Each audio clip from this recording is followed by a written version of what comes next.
So I dove deep into the subject of purpose, and not only Frankel's book, but there were a few out as well, like on a lot of research on, well, what is this sense of meaning and worth and actualization? And then I started thinking, well, wait a second, the organization needs purpose, does it not?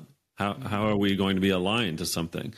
And so I literally wrote a book called The Purpose Effect, and that came out in 2016. And so I've stolen bits, essentially, right, of that purpose effect and sort of continued to ask the question, well, what's the relationship between work and life, between the organization and the human being with purpose? And here's not much has changed in my thinking, to be honest, but there's some added bits to it. So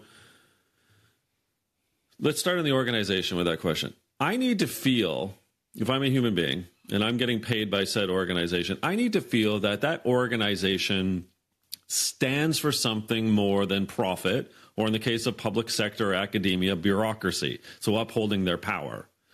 So if I'm publicly traded or even just for profit, if they're in it just for EBITDA or earnings before interest, tax, depreciation, and amortization, for those that don't know that acronym, it's like, oh, you're just in it for revenue and profitability? Great, thanks so much. But if they're in it more than that, so the greater good of society, that they don't just earmark a bunch of money towards ESG, but that they actually stand for something, their intentions, their beliefs, they have a declaration, they're there from an impact perspective of how to serve the greater good.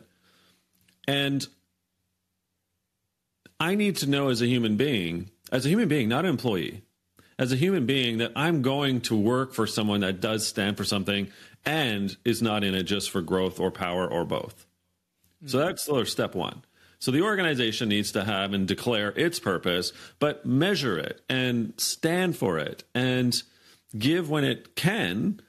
But I need to feel as well that I have a role in the organization.